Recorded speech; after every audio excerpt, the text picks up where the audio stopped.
아멘. 오늘은 믿음과 생명의 복음 제목 같이 한번 읽어볼까요? 내가 낫고자 하느냐, 내가 낫고자 하느냐라는 제목으로 같이 말씀의 은혜를 나누겠습니다. 저도 오늘 이 자리에 위에서 강대상에서 우리 성도들을 보니까 참 생김새도 똑같은 분이 한 명도 없어요. 나이도 다 제각기고요. 또 옷 입은 것도 스타일도 다 달라요. 그러나 오늘 교회란 곳은 어떤 곳이냐? 때로는 내가 상처받은 사람들, 문제 있는 사람들, 죄인들, 약하고 소외된 사람들이 이곳에 와서 회복돼야 되는 곳이 교회인 줄 믿습니다. 어떤 분은 그러더라고요. 너무 힘들어서 어떻게 하면 좋겠냐고 주변에 물었더니, 야, 그러면 너 한번 교회 한번 가봐. 그래서 이 자리에 오신 분도 있더라는 겁니다. 마음 같아서야 오늘 어떠한 문제를 가지고 나왔든지 이 자리에서 다 해결받으시기를 주의 이름으로 축원합니다. 그러나 어쩌면 우리가 그런 간절한 벼랑 끝에 쓴 마음으로 이 자리에 왔더라도 문제가 해결되는 것도 중요한 거지만 정작 더 중요한 문제가 있다는 거예요. 특별히 교회 안에 이것이 없다라면 교회가 있을 목적이 없는 거예요. 그럼 오늘 우리 신전주 교회는 무엇을 주어는 교회가 되어야 될까? 무엇이 있는 교회가 되어야 할까? 오늘 말씀을 통해서 함께 살펴보기를 원합니다. 오늘 예수님은요, 말씀해 보니까 명절이 되어서 이제 유대인 남자들이 당연히 명절이 되면 그렇듯이 예루살렘으로 향해 오고 있는 중이었습니다. 그 중에 이 예루살렘에게는 문이 총 몇 개의 문이 있었느냐? 8개나 되는 문이 있었습니다. 그 중에서 양문이라고 하는 곳을 통해서 이제 들어가려고 해요. 10게이트라고 영어로 얘기하는 양문을 통해서 들어가려고 하는데 그 옆에는 뭐가 있느냐? 이제 안에 들어가기 위해서는 유대인들은 정결 예식을 해야 되는데 그러면 이제 손을 씻고 깨끗하게 하고 들어가야 되거든요. 이제 그런 용도로 쓰이는 하나의 못이 있었는데 그 못의 이름이 뭐였습니까? 오늘 성경을 보니까 베데스다라고 하는 그런 오늘 못이 있었습니다. 근데 이 베데스다라고 하는 이름의 뜻은요, 벳 헤세드. 그러니까 베트가 뭐냐면은 쉽게 이야기해서 집이라는 뜻입니다. 헤세드는 많이 들어보셨죠? 자비와 은혜. 그러니까 이게 합치면은 뭐가 되는 거예요? 자비의 집, 은혜의 집이라는 뜻입니다. 이제 그런 이름으로 불리는 못인데 거기에 사람들이 버글버글 엄청나게 많이 모여 있었습니다. 얼마나 많이 모였는지 정자가 지붕이 있는 정자 행각이라고 불리는 게 5채가 있었는데 그곳에 다 사람이 꽉꽉꽉 차 있었습니다. 그럼 왜 이렇게 사람이 많이 모였고 거기는 어떤 사람들이 모였느냐? 오늘 말씀을 보니까 그 안에는 많은 병자가 있었다고 합니다. 맹인이 있었다고 합니다. 다리 저는 사람이 있었다고 합니다. 혈기 많은 사람이 있었다고 하는데 그들이 왜 이렇게 많이 모였느냐? 오늘 3절 4절 말씀을 같이 한번 읽어보도록 하겠습니다. 같이 읽겠습니다. 그 안에 많은 병자, 맹인, 다리 저는 사람, 혈기 마른 사람들이 누워 물의 움직임을 기다리니 이는 천사가 가끔 못에 내려와 물을 움직이게 하는데 움직인 후에 먼저 들어가는 자는 어떤 병에 걸렸든지 낫게 됨이로라. 왜 이렇게 많은 사람들이 모여 있습니까? 어쨌든 간에 베데스다 그 못에 뭐만 하면 가장 먼저 물이 동한다고 하는데 들어가기만 하면 무슨 일이 일어나요? 병이 나아요. 근데 이건 사실이 아닙니다. 왜 가로가 오늘 이 말씀이 쳐져 있느냐면 그 당시에 사람들이 그렇게 믿었다라는 거예요. 그러니까 하나의 마치 신화처럼 전설처럼 그런 사실을 믿었던 사람들이 거기에 그냥 일말의 희망이라도 붙들고자 가득 그 자리를 채우고 있었다라는 겁니다. 특별히 물이 동한다라고 하는 표현은 뭐냐? 예루살렘의 예수라고 하는 책에 보면요, 이 깁슨이라고 하는 사람이 고고학자입니다. 책 표지 한번 보여주시죠. 거기에 보면 베데스다 연못의 위치를 지금 오른쪽에 보면 지도에서 그 들어가자마자 바로 있는 이 못은 2개의 못으로 이루어져 있는데 사진을 하나 더 보여주시죠. 다음 사진을. 보면 두 개의 이렇게 높이가 다른 북쪽에 있는 저수지, 남쪽에 있는 저수지로 이루어졌다고 합니다. 근데 이 북쪽에 있는 저수지가 빗물을 받는 곳이에요. 그러니까 빗물이 쌓이면 당연히 물은 어디서 어디로 흘러요? 높은 데서 낮은 데로. 그러니까 일정량이 쌓이면 두 개의 저수지 못 사이에는 통로가 있습니다. 그 통로를 통해서 물이 한꺼번에 탁 열면, 수로를 열면 확 쏟아지겠죠. 그러면 이쪽에 남쪽에 병자들이 있는 곳에서는 그게 뭐처럼 느껴지느냐? 거기가 특별히 붉은 토양 위에서 회반죽으로 만든 곳이라 그 물이 솟아오를 때 깨끗한 물이 솟아오르는데 거기에 약간의 흙이 녹아져 나와서 붉은색을 띄었다라고 합니다. 그러다 보니까 물이 마치 우리 집에서 온천이나 뭐를 했을 때 물을 이렇게 틀었을 때 밑에서 물이 솟아오르는 것들 목욕탕이나 이런 데서 보신 적 있을 거예요. 그게 뭐처럼 그들은 믿었느냐? 천사가 와서 물을 움직이고 있다. 그럼 저기에 담그기만 하면 어떻게 되는 거예요? 내가 병이 나을 거다. 그런데 중요한 게 하나 있어요. 오늘 말씀해 보니까 어떤 단어가 눈에 띕니까? 먼저요, 먼저.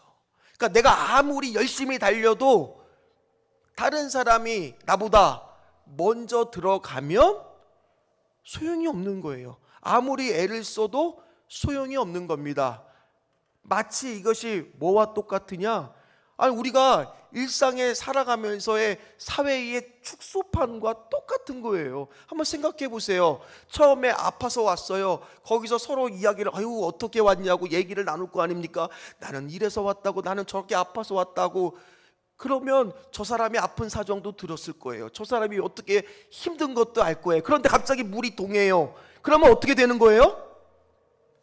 저 사람이 먼저 들어가는 건 중요하지 않아요. 저 사람이 아픈 사실은 중요하지 않아요. 중요한 건 뭐예요? 내가 빨리 먼저 가야죠. 저 사람보다 앞서 가야죠. 그러니까 순간 아무리 그 사이에 사정과 뭐를 서로 공감하고 얘기를 해도 물이 동하는 순간은 경쟁자가 되고 심지어 적이 되는 거예요. 그러니까 얼마나 치열했겠어요. 물이 동하는 순간 서로 앞서가려고 막 전쟁터 막 일어나는 것 같죠. 막 서로 막 싸우는 것 같죠. 한마디로 사회하고 비슷하다는 거예요. 그러다 보니까 정말 치료가 필요한 약자들은 갈 수 있었을까요? 먼저 들어갈 수 있었을까요? 조금이라도 더 힘이 있는 사람, 조금이라도 더 건강한 사람이 먼저 들어갔겠죠. 그러다 보니까 정작 치료가 필요로 한 사람들은 그 혜택을 볼 수가 없는, 자비의 집, 은혜의 집이지만 정작 거기에는 자비가 없는, 은혜가 없는 전쟁터와 같은 그런 삶을 살고 있는 게 거기 모인 사람들이었다는 거예요. 그러다 보니까 자칫 잘못돼서 내가 먼저 들어가는데 저 사람이 나보다 먼저 들어가면 안 되니까 어떻게 하든지 내가 좋은 자리를 차지하고 조금만 해도 물이 동하면 거기에 빨리 들어가서 내가 치유를 받으면 그 옆이 바로 뭐예요? 성전이잖아요. 내가 성전에 들어가서 예배를 드릴 수 있는데 지금은 거기 있는 사람들은 들어오지를 못합니다. 왜요? 아프니까 다 무슨 자예요? 부정한 자예요. 들어올 수가 없는 사람들이에요. 그러니 그들의 소망은 이 성전 옆에 있는 베데스다 못에서 치유를 받아 저 성전 안으로 들어가는 것, 또는 일상생활이 가능해지는 그런 소망을 갖고 살았지만 정작 그들 자신들은 자비가 없고 희망이 없는 곳에서 힘든 삶 하루하루를 살아가고 있었다라는 거예요. 근데 거기 그 많은 사람들 중에서 유독 한 명이 오늘 소개가 되고 있습니다. 5절을 보니까 그 사람은 무려 몇 년 동안이나 아팠던 사람이라고 말하고 있습니까? 38년. 한번 생각해 보세요. 38년. 그가 지금 10살일 때부터 아팠다고 치더라도 그의 인생의 대부분은 어떤 나날을 보낸 겁니까? 환자로 보낸 거예요. 병자로 보낸 거예요. 얼마나 그 병이 깊었는지 오늘 누워있는 사람이에요. 그 병의 이름은 알 수가 없지만 병이 분명히 심했기 때문에 일어나기도 힘들었던, 누워서만 지낼 수밖에 없던 사람. 그 사람도요 오늘 거기까지 인생의 종착역과 같이 거기에 외곽됐습니까? 혹시나 내가 먼저라도 들어가면 고침을 받을 수 있지는 않을까, 그 작은 희망이라도 붙들기 위해서 거기에 머물렀던 거죠. 그런데 아마 처음에는 노력을 많이 했을지도 모릅니다. 어떻게 하든지 빨리 물에 들어가기 위해서 그 사람은 지금 걸어갈 수가 없으니까 아시다시피 기어가야 되잖아요. 여기가 까질 정도로, 굳은 살이 배길 정도로, 손바닥에 피가 날 정도로 열심히 갔을 거예요. 그런데 그때마다 나보다 더 멀쩡한 사람이 먼저 물속에 첨벙거리면서 들어가는 거예요. 그 광경을 볼 때마다 또 한 번 좌절하고 또 한 번 실패를 겪고 주먹을 접보기도 하고 온갖 노력을 다해봤을 텐데 들어갈 수가 없는 겁니다. 아무런 붙잡을 희망도 없는 겁니다. 이 사람이 돈이라도 좀 있었으면 사람이라도 사갖고 나를 좀 빨리 물에 넣어달라고 할 텐데 그러지도 못하는 걸 보니까 돈도 없어요. 중풍병자 걸렸을 친구를 지붕을 뚫고서라도 그 안에 그 병자를 내렸던 그런 도와주는 친구라도 있고 가족이라도 있었으면은 오늘 어떻게 치유를 받을 수 있는 그런 기회라도 있었을 텐데 그런 기회조차 오늘 갖지 못하고 있었다라는 거예요. 한마디로 얘기해서 인생의 가장 최고의 저점, 밑바닥 더 이상 떨어질 수 없는 그 위치까지 간 사람이 바로 누구예요? 이 38년 된 병자라는 거예요. 그런데 한번 가만히 생각해 보세요. 우리는 오늘 이 말씀을 읽으면서 우리는 약간의 기대를 이제 할 수밖에 없게 됩니다. 왜냐? 우리가 4장에서 사마리아의 여인을 예수님이 만났을 때도 그 여인을 만나기 위하여 가장 사람이 다니지 않는 그 시간에 그 여인이 오라는 것을 알고 그 장소로 일부러 찾아가셨던 분이 바로 누구예요? 예수님이잖아요. 오늘 어쩌면 그 많은 환자들이 있다고 할지라도 지금 당장 예수님 없으면 안 될 것 같은 그 한 사람을 왠지 우리는 오늘 말씀을 읽으면서 찾아오지 않으셨을까? 그런 기대감이 생기잖아요. 오늘 마찬가지입니다. 여기 어떠한 목적으로 이 자리에 나와 있든지 오늘 하나님은 그 한 사람을 찾아가시는 분인 줄 믿으시기를 주의 이름으로 축원합니다. 오늘 예수님도요 이 사람을 아셨어요. 그걸 어떻게 알 수 있냐고요? 6절 말씀을 한번 같이 읽어보도록 하겠습니다. 6절 말씀입니다. 예수께서 그 누운 것을 보시고 병이 벌써 오래된 줄 아시고 이르시되 네가 낫고자 하느냐. 자, 오늘 말씀해 보니까 어떤 단어가 눈에 띕니까? 보시고. 이 보신다라는 얘기는 주목하여 보셨다는 거예요. 아셨다라는 얘기는 경험상 그 사람이 어떤 걸 하고 있는지를 알았다는 그런 걸 말하고 있습니다. 경험적 지식을 말해요. 그러니까 지금 오늘 예수님은 그가 어떠한 고통 가운데 있는지 어떠한 문제 가운데 있는지를 지금 아셨다라는 거예요. 그냥 많은 병자들이 있는데 예수님도 오늘 명절이 돼갖고 예루살렘에 가서 예배를 드려야 되는데 그 가기 전에 정결 예식을 하기 위해서 베데스다 못에 들렸다가 우연히 그 병자를 만난 것이 아니라는 거예요. 어쩌면 지금 이 병자 하나를 만나기를 위해서 돌고 돌아 오늘 이 베데스다라고 하는 곳에 이르러서 그 수많은 사람들 중에서 하필 그 한 사람을 만나고 계신다라는 거예요. 그럼 우리는 궁금하잖아요. 하나님, 거기에는 지금 수많은 병자들이 있는데 왜 그 한 사람만 만나 주십니까? 다 만나 주시면 안 되고 다 고쳐 주시면 안 됩니까? 하나님, 하필 왜 그 사람입니까? 한번 생각해 보세요. 왜 하필 그 사람일까요? 왜냐하면요, 그 사람은 예수님이 없이는 안 되니까요. 그 사람만큼 예수님이 필요한 사람이 없으니까요. 오늘 마찬가지입니다. 오늘 우리도 이 시간에 정말 하나님, 나는 예수님이 없으면 안 됩니다. 예수님이 정말 저에게는 필요합니다. 예수님이면 충분합니다. 오늘 그 한 사람을 주님은 만나 주신다라는 얘기예요. 오늘도 주님은 우리를 보고 계시는 줄 믿습니다. 우리의 상황을 다 알고 계시는 줄 믿습니다. 이 보시고의 아시고의 은혜가 예배드린 저와 여러분들에게 다 임하시기를 주의 이름으로 축원합니다. 오늘도 다 보고 계신다는 거예요. 누가 제일 힘든지, 누가 제일 아파하고 있는지, 누가 나를 지금 제일 필요로 하고 있는지, 누가 지금 고통받고 있는지 예수님은요 아신다라는 얘기예요. 그런데 이 병자 입장에서는 당장에 눈앞에 있는 베데스다 못도 먼저 못 들어가고, 그러다 보니 그 가까이 있는 예루살렘 성전은 꿈에도 들어갈 생각도 할 수 없는 그 사람을 오늘 예수님은요 직접 찾아오신 겁니다. 할렐루야. 오늘 마찬가지예요. 오늘 여기 안에 있어도 분명히 예수님이 꼭 필요한 분이 있을 줄 믿습니다. 그 예수님이 오늘 예배 가운데 우리 귀한 성도님들을 만나 주시기를 주의 이름으로 축원합니다. 아마 오늘 성경 본문에는 여러 가지 대화가 다 나와 있지는 않아요. 그럼 한번 생각해 보세요. 아마 저는 상상을 했습니다. 아마 예수님이 그 환자를 보고 처음에 인사부터 시작했겠죠. 샬롬. 그때 그 환자는 고개를 들면서 설마 나를 부르는 건가? 나요? 그랬겠죠. 그러면서 내가 맞다면 샬롬 그랬겠죠. 그랬을 때 예수님이 말씀하셨을지도 몰라요. 물을 것이 있다고. 아니 나같이 이렇게 비천한 자한테 이런 청년이 뭐를 물을 게 있을까? 대답할 것도 별로 없지만은 물으려면은 이야기해 보시오. 아마 속으로는 설마 저 청년이 나를 베데스다 못에 넣어주려고 그러나, 그런 기대감이 있었을지도 몰라요. 근데 예수님이 뭐라고 오늘 묻고 있느냐? 내가 낫고자 하느냐? 내가 낫고자 하느냐?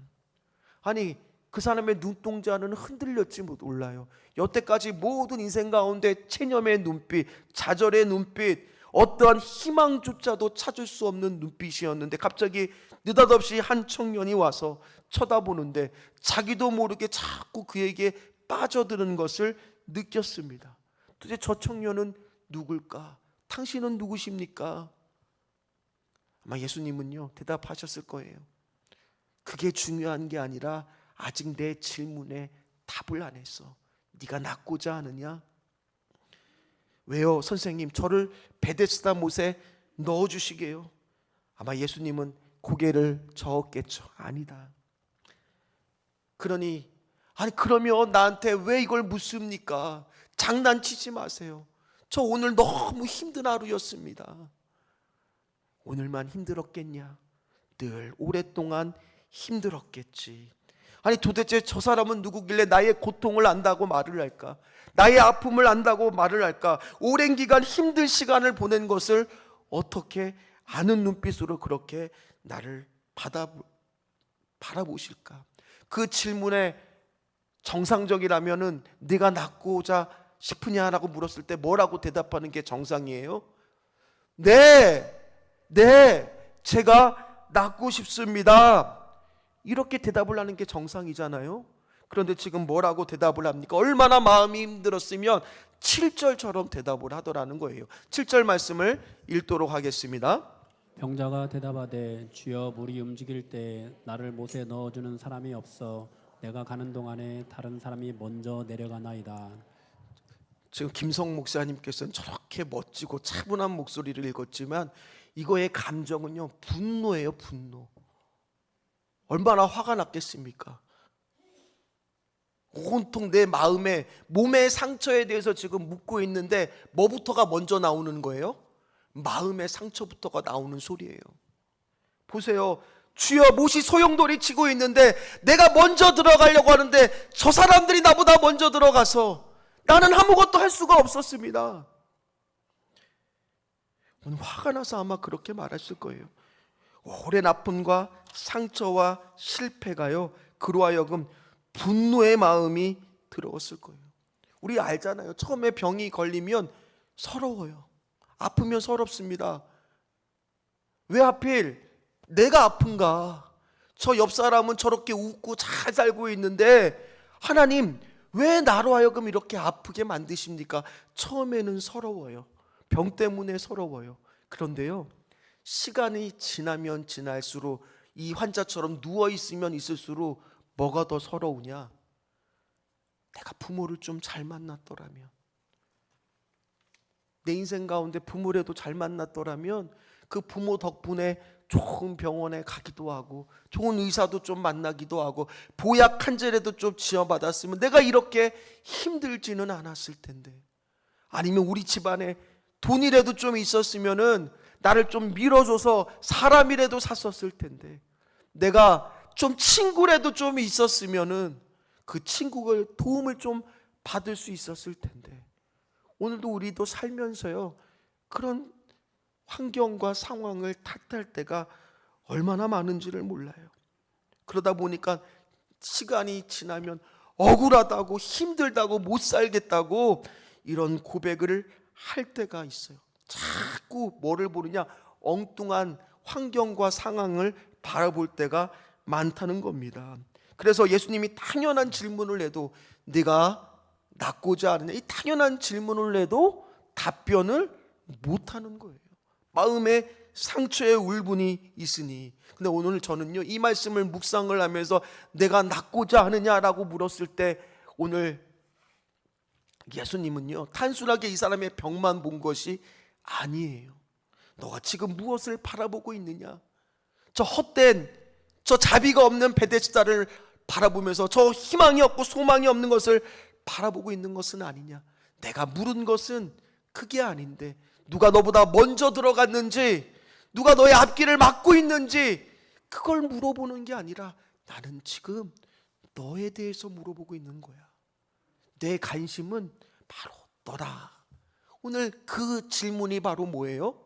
내가 낫고자 하느냐라는 거예요. 근데 오늘 이 말씀을 준비를 하면서요 저는 갑자기 제 내면에 있었던 제 상처들이 갑자기 생각나기 시작했습니다. 보시다시피 전혀 상처 안 받을 것 같이 생겼잖아요.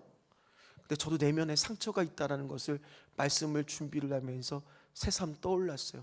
저는 5년 동안 임용고시 시험을 계속 떨어지면서 최종에 3명 안에 들었을 때도 저는 다른 대학 출신이고 2명은 같은 대학 출신이었어요. 이제 3명 중에서 2명이 합격을 하는 겁니다.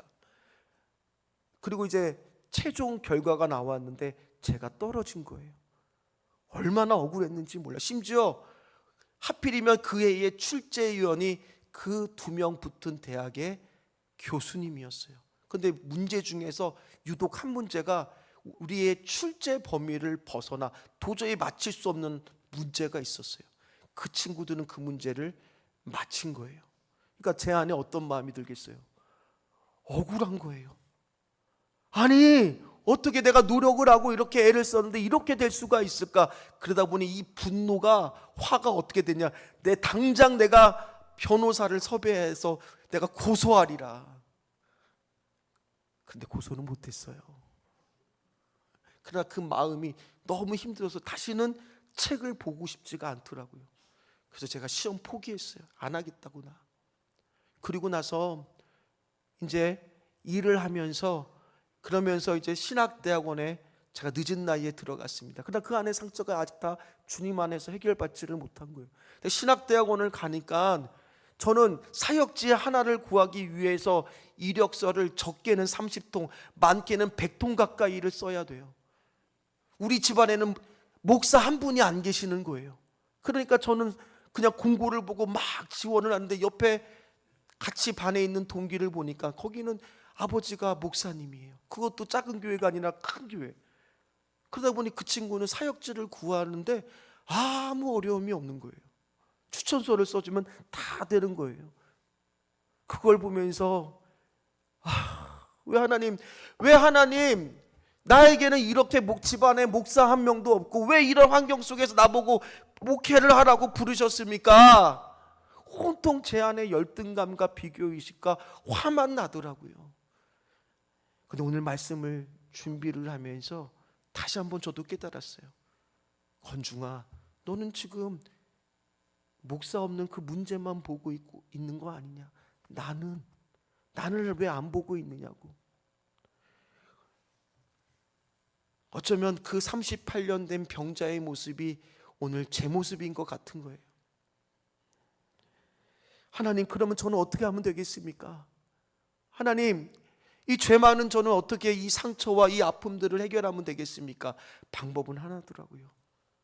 예수 그리스도 샘물과 같은 그 피로 씻음을 받으면 정하게 될 줄 믿습니다. 깨끗함을 입을 줄 믿습니다. 그러면서 찬양이 떠오르잖아요. 샘물과 같은 보혈은 주님의 피로다. 보혈의 죄를 씻으면 정하게 되겠네. 정하게 되겠네. 정하게 되겠네. 보혈의 죄를 씻으면 정하게 되겠네. 그래, 나에게도 베데스다가 있지. 진정한 베데스다 되시는 예수 그리스도의 보혈의 샘물이 있지. 오늘 마찬가지입니다. 어떠한 오랜 시간의 노력도 헛된 희망인 베데스다를 붙잡고 있었을 때는, 예수가 없는 베데스다를 붙잡고 있었을 때는 아무 소용이 없다는 거예요. 어떻게 보면은 이 30편란 된 병자도 알고 있었을지도 몰라요.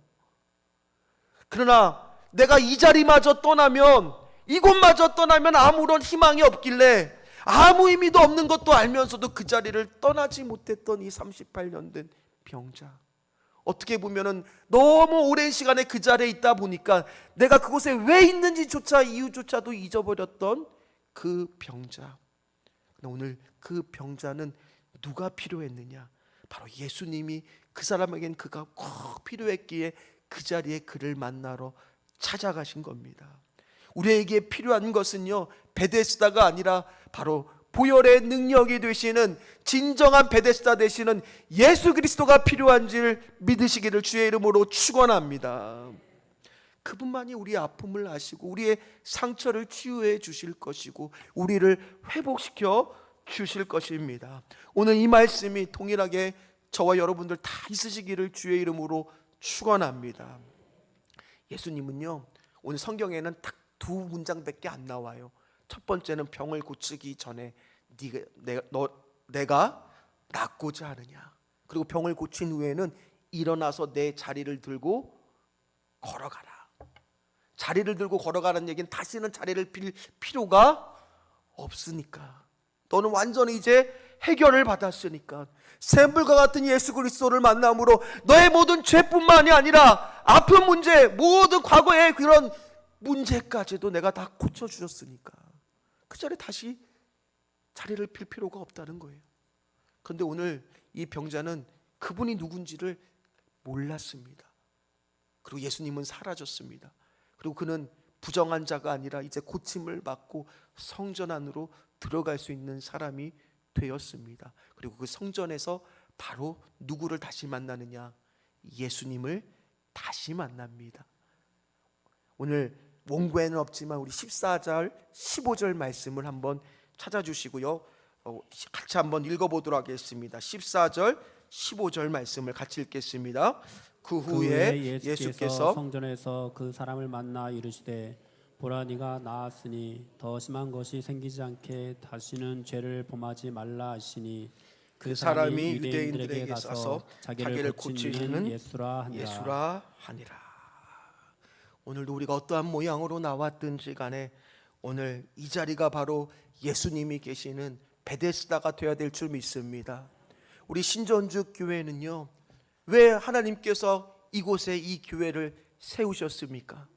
많은 사람이 모이는 베데스와 같은 예수님 없어도 많은 사람이 모이라고 여기에 교회를 세운 것이 아니에요.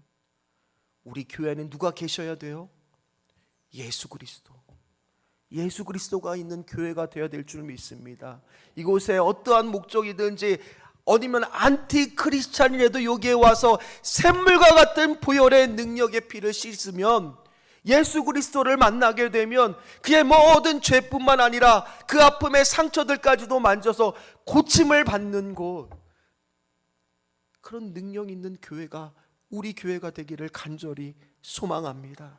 여기 계신 분들도 매 예배가 예수님이 계시는 진정한 예수 그리스도가 계시는 베데스다 그곳이 되시기를 주의 이름으로 축원합니다. 말씀을 마무리하도록 하겠습니다. 오늘날 교회가 왜 능력이 없느냐? 다른 거 없어요. 그 안에 복음이 없고 예수님이 없으면 아무리 많이 모여도 그 교회는 능력이 없어요. 그러나 능력이 있는 교회는 어떤 교회냐? 여기 어떠한 목적으로 왔든지 간에 예수님을 만나는 교회, 예수님 때문에 변화되는 교회, 예수님 때문에 회복되고 고침받는 교회, 예수 그리스도 때문에 위로받고 그 샘물과 같은 보혈의 피로 내 죄를 다 씻었음을 믿고 변화되는 교회. 특별히 이제 앞으로 교회에서 또 세례를 베풀고 좀 있으면 이제 또 고난주간 또 부활의 주님을 만나게 됩니다. 그러나 더 중요한 것은 뭐예요? 매 예배 때마다 그런 능력이 우리 안에 있기를 주의 이름으로 축원합니다. 진정한 보혈, 진정한 샘물과 같은 보혈이 되시는 이 베데스다의 능력이 있는 예수 그리스도가 계시는 우리 교회, 우리 가정, 우리 직장이 되시기를, 우리의 심령이 되시기를 주의 이름으로 축원합니다. 축원합니다. 축원합니다. 같이 찬양하도록 하겠습니다.